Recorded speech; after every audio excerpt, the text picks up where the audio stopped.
America's only Irish station, RadioIrish.com. That's where we are, and there's a brilliant new film which is opening in New York, Los Angeles, Chicago and Boston, and you can visit www.turninggreen.newfilmsint.com or simply click the Turning Green film poster icon right here on the front page of RadioIrish.com. Do you see it there, do you? Of course you do.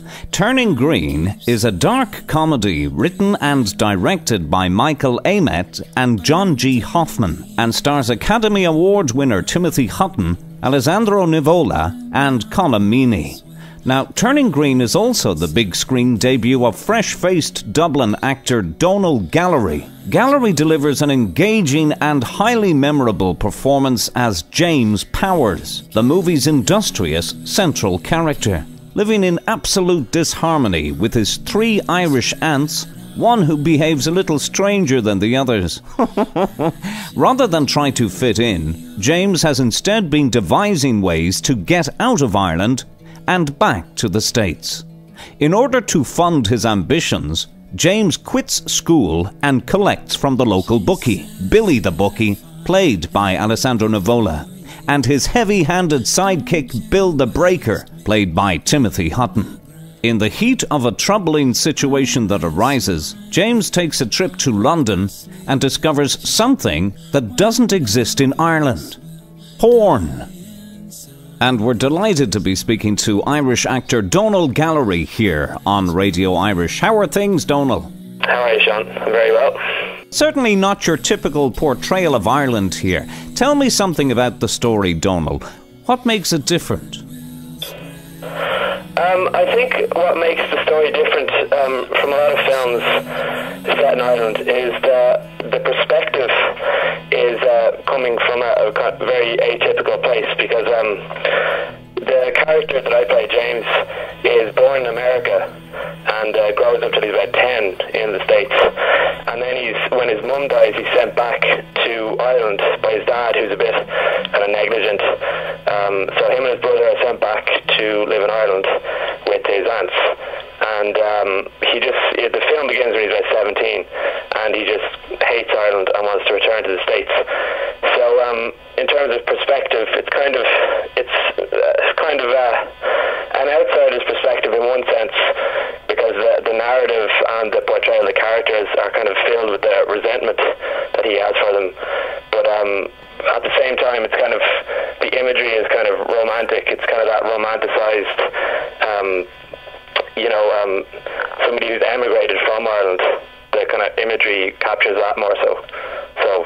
And also, I mean, that's quite highfalutin, but there's also the fact that he sells porn to try and get back to the States, so obviously that brings in a kind of farcical element, which is not like anything I've seen in an Irish film before anyway, so all of that, I suppose. Now, I believe the story for the film was born from an astute observation made by co-writer Michael Amett on a trip to Ireland when he discovered that, and in his own words, "Hey, there's no porn here."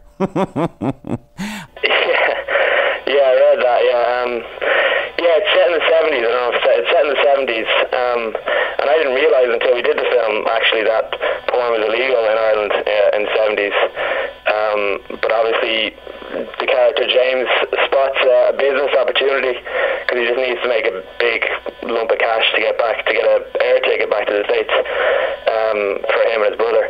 So he notices in London that porn is there and that it's not in Ireland, and decides to start selling it. Do you think it's controversial in today's Ireland? No, I wouldn't think it'd be controversial now. I think Ireland has changed enough, and kind of certainly it's kind of opened up in those kinds of terms, in terms of censorship and so on, that I don't think it would be particularly controversial now. But it would certainly be, I think it would still be a little unusual, like it still have an eccentricity to it. And it's something that, as I said, like I didn't realise, I'm 22 and I didn't realise that porn had been illegal. So I'd say for a lot of my generation it will be kind of a interesting discovery to see that that was even the case so recently, you know. Talk to me about your character James Powers now. What drives James? You know, what ambitions does he have? I a lot of it comes from teenage angst, in a sense, because he's got this escapist ideal, which is certainly based in fact that he was born in America and he grew up there. But I think it's also just that, even if he hadn't been born in America, he would have some kind of escapist idea, whether it was to be famous or, a sports star or something like that, like a lot of people would have that kind of thing at that kind of age.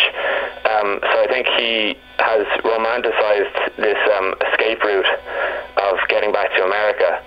That's what kind of drives him, because he just, as I say, he's filled with resentment for the mundanity of his life in Wicklow in Ireland, and so he's obviously an ambitious guy. And I think it's, in a sense, the timing of this release is kind of appropriate in a way, because obviously with the whole economic strife and everything at the moment, this film is about a young fella who has to make money and has to be kind of inventive, has to come up with an unconventional way of doing it.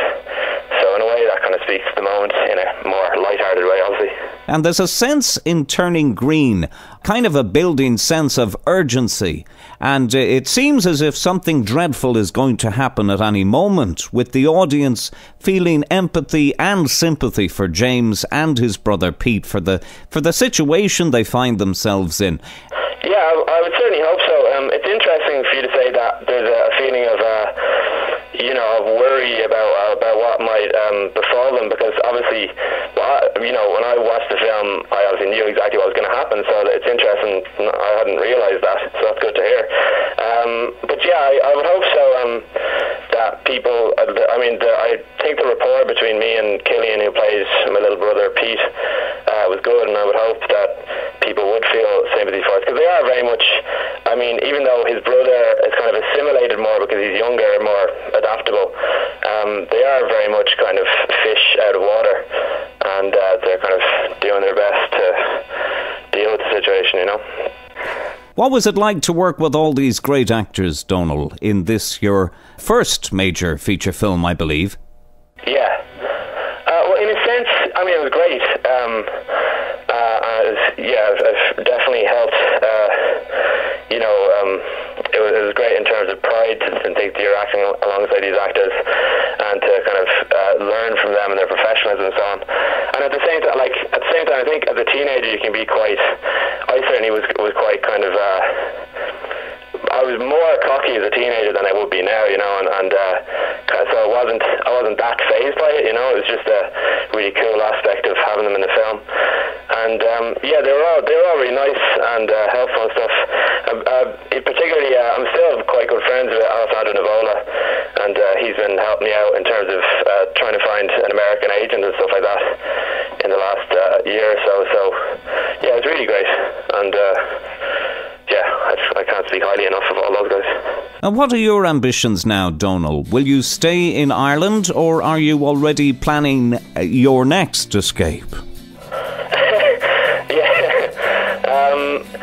Really, ideally, I'm about to have a degree in drama and theatre over here.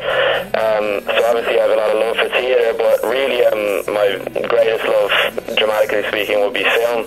And so I'd like to keep working in films if possible, whether it was in the States or in Ireland or in England. I wouldn't mind too much. Obviously, the industry is much bigger in the States, so I'd say with all the choices you've given me, my ideal would be to go and do another film in the States. But just to do another film would be great.